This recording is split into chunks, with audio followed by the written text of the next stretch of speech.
With the recent release of Season 5 in Limbus company, a new Rupture identity has been released into the wild.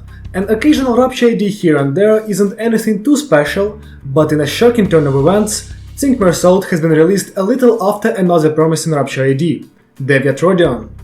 These two identities don't just share an effect, however, as both of them have a new interesting Rupture Conditional, the existence of which might just mark a turning point in the history of Rupture. The condition in question is this: if the target is at 15 plus Rupture potency and 3 plus Rupture count, the skills of this character do not consume Rupture count on hit. This conditional applies to all skills of Mersault and the first two skills of Rodia. These skills also have other abilities tied to this threshold, but we'll get to them later. If you are not familiar with Rupture, let me explain to you why this conditional needs to exist. Starting with the effect itself, Rupture does true irresistible damage to the enemy whenever you hit them. The damage dealt is equal to the effect's potency, and after each proc, the count goes down by 1. Rupture is pretty much free damage on every attack. On a theoretical level, this effect is absolutely unstoppable. The enemies cannot resist it, and the player has full control of the amount of hits being delivered to the enemies every turn. This potential dominance is what has been holding Rupture back for almost 2 years now. Project Moon understands how strong it would be if given the same amount of love as, say, Sinking, which is why for the longest time we haven't gotten any actually strong Rupture identities. This lack of powerful options has left players scavenging for scraps for over a year now, with Rupture being held up by some, let's just say, less than stellar options, which have gimmicks that allow you to bypass the troubles of Rupture stacking. This over-reliance on weak identities to put up any meaningful numbers of the effect has forced Rupture to become the single worst team in Limbus company, making it only ever usable in mirror dungeons or as a troll pick to test your own skills and patience. However, it seems like Project Moon have finally come up with a way to give Rupture some love while not entirely overtuning the effect. This is where we come back to what I will now call the proc threshold. This threshold, which stands at 15 Rupture potency and 3 count, divides the gameplay of the Rupture team into two distinct phases: the stacking phase and the proc phase. Funnily enough, this has kind of already been the case for Rupture teams, as when we look at how few skills can actually go positive in count, we realize that the best way to use them is all at once, or rather in quick succession. This way, the other skills, which are mostly negative in count, get to inflict the Rupture potency and deal good damage with the effect, while slowly eating away at the stack until it's gone and you have to start again. Now, with the addition of a clear conditional for the start of the proc phase, as well as two identities who thrive in the second part of this strategy, the double phase approach can become the de facto optimal way to play Rupture. By using skills that can go positive in count early, you can set up the identities that have the proc threshold conditionals for multiple turns of neutral hits into a stack, providing around 100 damage a turn between the two of them. But that's all theory. Let's take a look at this approach with actual skills and numbers on the board.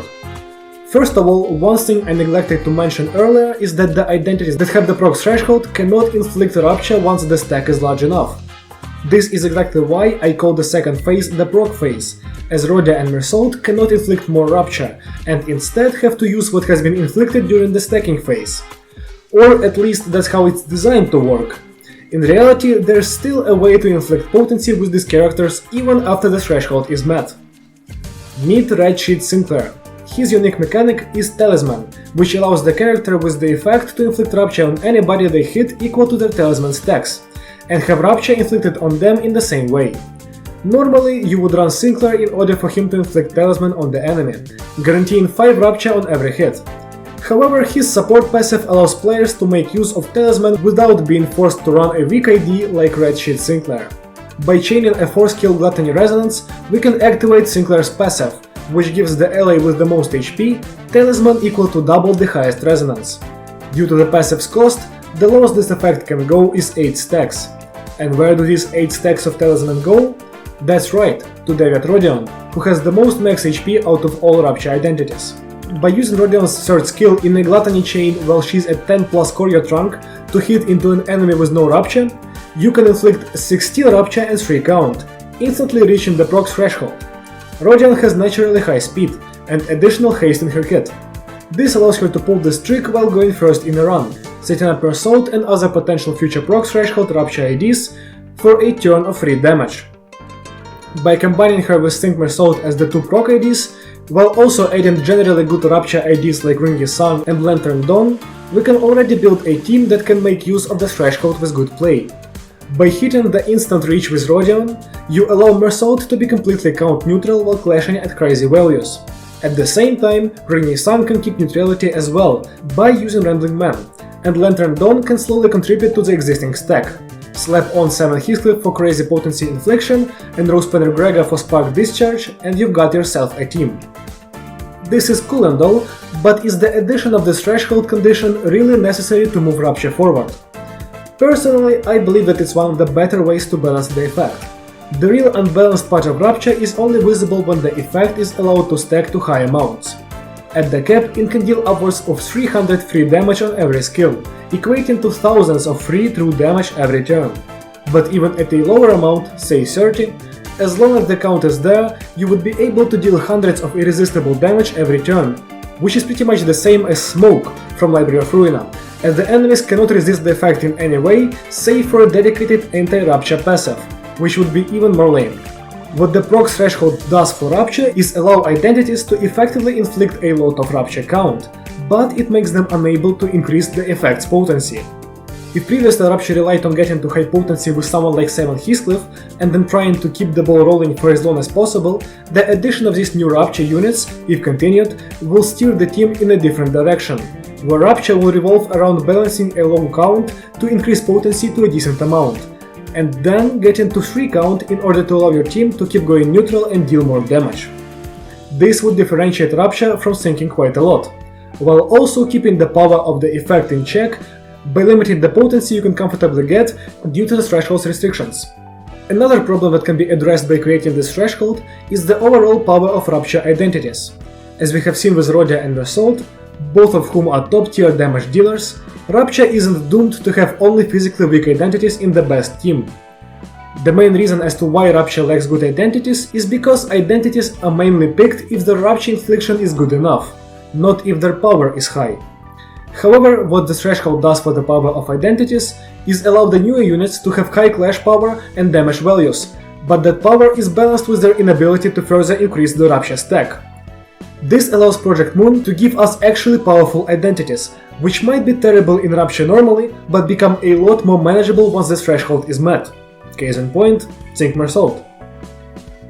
The one issue I have with this new Rupture Fed is the fact that if Project Moon were to continue and make such IDs, it would mean that the older meta identities will now be obsolete. Not to say that power creep is something new in Limbus company, but a complete structural change to a team's playstyle is pretty unprecedented, and a lot of core IDs and ego skills that the players have leveled up might become useless in the face of the new meta. It's not exactly fair to those who wanted to make a Rupture team and spend the resources to get things like ADD, Rosepanner Gregor and 7 Heathcliff to update 4, just for the meta to shift in a couple of updates in a way that could leave the aforementioned units undesirable. At the same time, Rupture was very obviously going nowhere as it stood.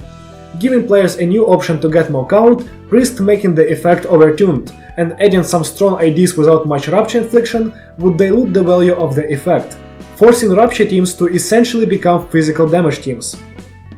In my humble opinion, the future of Rupture lies with the proc threshold and the way Project Moon add more identities centered around it. But I am very interested in hearing what you think about this.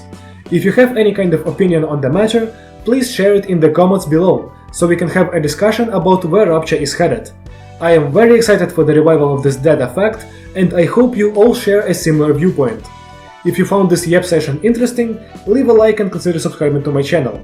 I will try to keep the videos on this channel more guide-oriented, but don't be surprised if these shorter theoretical videos start coming up from time to time. Limbus Company is truly a fun game with a very turbulent meta, and I love to be part of the community that tries to figure it all out. This was Ultranum, and I hope to see you again soon. Goodbye!